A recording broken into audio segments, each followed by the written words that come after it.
শীতের সকালে গ্রাম বাংলার অচেনা জাদু খেজুর গাছের গায়ে ঝুলে থাকা হাড়ি, আর সেই হাড়ির ভেতর জমে ওঠা মিষ্টি খেজুরের রস। হাজার বছরের ঐতিহ্য, মানুষের পুষ্টি আর আনন্দের উৎস এই খেজুরের রস। রাতের অন্ধকারে গাছের পরিশ্রমে ফোঁটা ফোঁটা রসে ভরে ওঠে হাড়ি।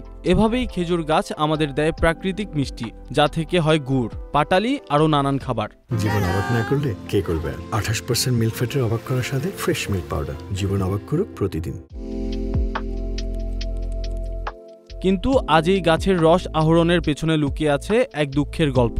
অপরিপক্ক বা কম বয়সী খেজুর গাছে যখন অতিরিক্ত রস আহরণ করা হয়, গাছের স্বাভাবিক বৃদ্ধি থেমে যায়, গাছ দুর্বল হয়ে পড়ে, সংক্রমণে মারা যায়, কিংবা কয়েক বছরের মধ্যেই উৎপাদন ক্ষমতা নষ্ট হয়ে যায়। এই গাছ চাপে কাটলি রস বেশি হয়, কিন্তু গাছ মারা যাওয়ার সম্ভাবনা থাকে। গাছ তো অনেক ব্যথা পায়, মাঠে যেরকম ব্যথা পায়, অপারেশন করতে গেলে যেভাবে ব্যথা পায়, ঠিক সেইভাবে ব্যথা পায় তারাও। ওটা গাছ হয়তো বলতে পারে না। তাই খেজুর গাছ শুধু রসই দেয় না, এটি পরিবেশেরও বন্ধু। পরিবেশ বান্ধব এই গাছটি মাটির ক্ষয় রোধ করে, বৃষ্টির পানি ধারণে সাহায্য করে, জীববৈচিত্র্যের আবাস গড়ে তোলে, আরও কার্বন শোষণ করে বায়ু বিশুদ্ধ রাখে। খেজুরের গাছ পরিবেশের অসামান্য অবদান রাখে। এই গাছ হচ্ছে আপনার মাটির ক্ষয় রোধ করে, পানি ধরে রাখতে সহায়তা করে এবং জীববৈচিত্র্যের আবাস গড়ে তোলে। পরিপক্ক গাছে রস আহরণ তুলনামূলকভাবে নিরাপদ হলেও অসচেতনভাবে বারবার গভীর কাটা, অতিরিক্ত রস সংগ্রহ এবং ভুল যন্ত্র ব্যবহারের কারণে পরিপক্ক গাছও দুর্বল হয়ে পড়ে। ক্ষতস্থানে ছত্রাক ও পোকামাকড় ঢুকে সংক্রমণ ছড়িয়ে দেয়, ফলে গাছের আয়ু কমে যায় বা মৃত্যুমুখে ধাবিত হয়। রস উৎপাদনের ক্ষমতা কমে যায়, আর দীর্ঘমেয়াদে পুরো বাগানের ইকোসিস্টেম ক্ষতিগ্রস্ত হয়।